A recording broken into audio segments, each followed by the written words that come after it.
Hi everybody, it's Bonkai922. Okay, just did my live stream, 1,000 subs, yeah, special. I did that. Did a Bleach review. Nothing really else to do except this, and probably reverses. Pet Girl of Sakurasou, episode 6. Basically in this one, which was entitled, The Blue After the Rain. This one was basically the, trying to think. The aftermath from last week's episode. Like I said, after that I do this review, I'm probably going to do, verses. Last verses. Probably for this week. Except for the card game. Anyway, moving on. Blue After the Rain. In this episode, pretty much what happened is we have NAMAMI Ariyama. She is continuing her Mashiro duties for Mashiro. At the same time, though, she's practicing her lines, and she's going to school, she's working, she's doing a lot of shit. And in the beginning of the episode, we have her, waking up Mashiro, Shina, and she's sleeping in Sorota's room. Meanwhile, Sorota, he's sleeping in the kitchen. So it's like, come on. Now,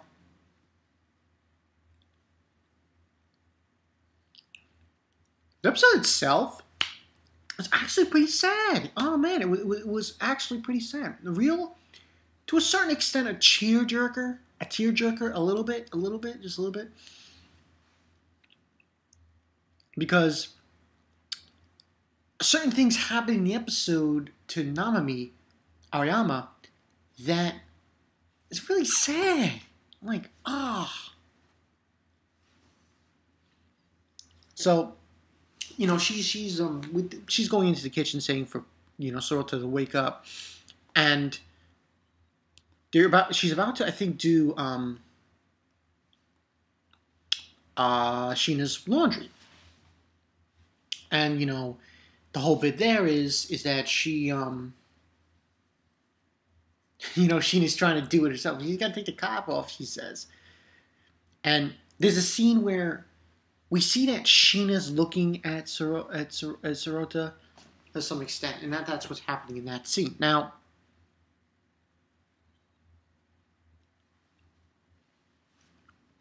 later on we find out that also what happened early on in this episode was a conversation between Jin, and Sorota, because it was the whole thing with her working NAMAMI like really balls to the walls, just everything she could possibly can do, not asking for help. She's basically running ragged here. And we could see it happening early on in the episode that, she's doing everything. And she's not asking anybody for help. She's cooking, she's doing Mashiro duty, she's doing her voice acting. It's like a lot of shit. And that's what Sorota's basically telling Jin about in this part. Sorota finds something out, though. He finds out that Jin is going to be moving. When he graduates, Jin is going to go... isn't going to go to the same university as Misaki-senpai. He's going to go to Osaka, which is the Academy of Arts. Osaka Academy of Arts. And he tells Sorota, don't tell Misaki. I'm going to tell her eventually.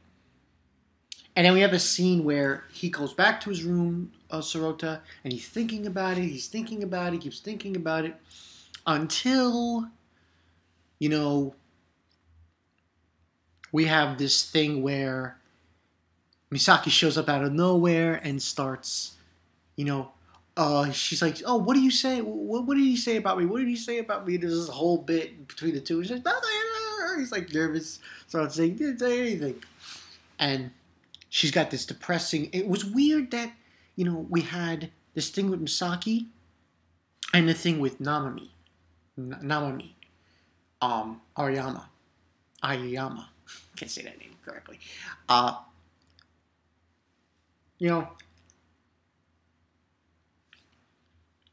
Two people going through similar situations. But Misaki's saying she's asking for Sorota's help in she's basically saying, how can I get Jin to love me? For us to be boyfriend and girlfriend. Which I found very interesting. Very interesting kind of scene. And he kind of hints helping her and trying to make her feel better by saying, let's play a video game. And so on and so forth. Now, from there, the rest of the episode after that part, we have, like I said, we're having Namami doing everything. She's making dinner, and she sees, there's this one part in the episode where she goes into Sheena's room and sees her working, and she's sleeping, and she gives her, makes her omelet. Rice omelet. And then mostly the rest of the episode, we're just seeing Namami going to school. We actually see her going to the auditions for this voice acting. And she's got her book and everything, and she's, like, falling asleep.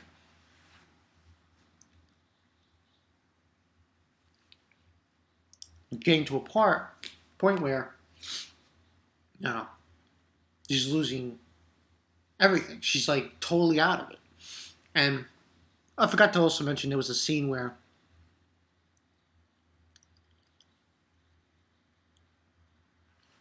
she saw that Sheena's manga comes out the same day as she has her performance. So, even at work, she was stumbling. Every time, every part of what she does, day in, day out. Stumbling, until we have the hell mark, the punctuation mark of the whole situation, where she gets up to go for this audition. And she forces herself to go, and we find out that she collapses upon herself. Everybody sees this, and you're like, find out she's got a fever. And also, she was also a scene I forgot to mention where she was doing her lines and she was coughing. So, they obviously are contemplating, Sorota and everybody, Jin, of not letting her go. Because she can't. And that's when Sheena's there and she's like, she says to her, if it was me, I would go. And Mashiro Sheena, this character is becoming one of my favorites. As far as I can see for a slice of life show, yeah, bona fide one of my favorites because she does rarely show emotion. She doesn't show it very well, on her face, but she's telling them, let her go, let her do the audition. And she bows before Sota. I was like, wow. Bowing, saying, please let her go to do the audition. So, Misaki, Jin, and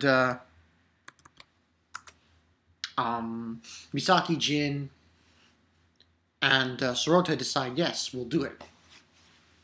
Get her dressed, head her out, except the professor is there. The sensei, she's still in the house, and she's saying, no. And that's when Sheena jumps in front, grabs Sorota, and get the hell out of Dodge. While she just grabs the professor and squeezes her boobs so they can get out of there. Get in the car, they go to the audition, and they send her off. And while they're waiting, they get there, and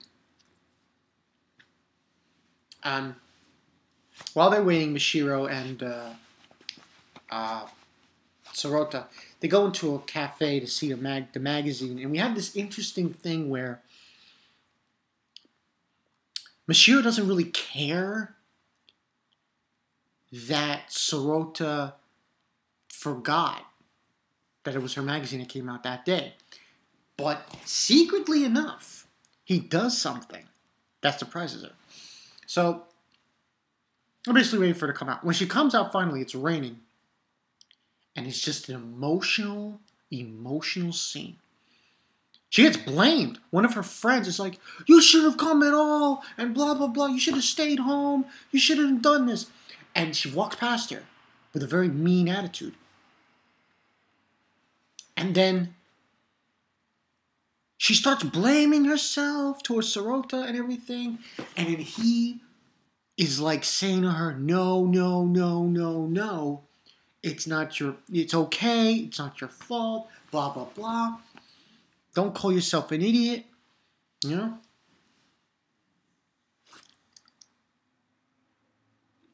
And it was just an emotional scene that brings up an interesting point about this show. This show is fantastic when it comes to things like this.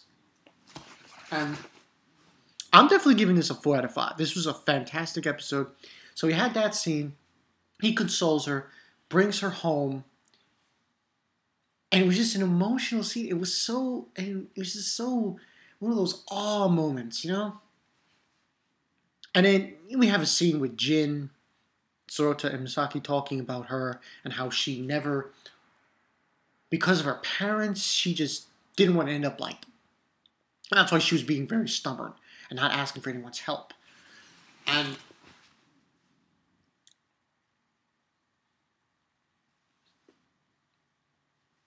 we have Sheena staying with, who's he saying? Staying with Nanami, and you know, and Jin making her stew. She may make this stew porridge, and this is this funny part. This was funny. This is fucking hilarious. She was talking to a stuffed animal because she showed Sorota a side of her that she wasn't supposed to. So she was just talking to a stuffed animal, and then he walks in and was like, ah, you know, one of those things. It was just so funny. I found it so hilarious. And this meeting saying that she's going to give up, she's going to relinquish the Mashiro duties to Sorota again, and that was the whole bit. And it was a very touching moment. And then, obviously, Sheena told Nanami, you have to call me by my first name, Mashiro. And she's like, okay, Mashiro. It was like a touching moment. Very touching moment. But real touching moment is, credits roll, we get when Sheena goes into Sorota's room and she sees that he bought the magazine. And oh my god. Her face, it lit up like a fucking Christmas tree. I tell you right now. Just, whoa. Like, she was so happy. It was just, very touching moment. Now, next week's episode, I'm a little confused about. It says, I think it said Yoma attacks or somebody attacks. I think we get introduced to a new character next week. But I could be wrong. And, you know, this was just, not, like I said, another awesome episode of this show. This show is fantastic. You guys need to get in on this. This show, I don't know which show is better. This one or the other 2 or 3 Slice of Lives. I personally love this one. I think this show should be considered one of the best, at least in the top 3 of the Slice of Life animes of this season. So, that's the way I look at it. Sheena's awesome. I love the interaction with Oyama and Sorota. It's just fantastic. Fantastic. So, yeah. And that's all I got for you guys. So yeah, this was a good episode. A lot of tension, a lot of emotions going in. And you guys got to check this out. You got to check out Pekuro Sakurasou. It really, the theme that I find it about this show now is the theme of working hard, of trying your best at anything. You know, the way Aoyama tries her best at her voice acting, how Sorota tries his best at his gaming design, and how they're trying to, like, keep up with Sheena, with what she does, with her mangas and her paintings. So, that's key. That's key. So yeah, that's what I got for you guys. This is Bankai 922. Pekuro Sakurasou. Pretty fucking awesome. Go check it out. See ya.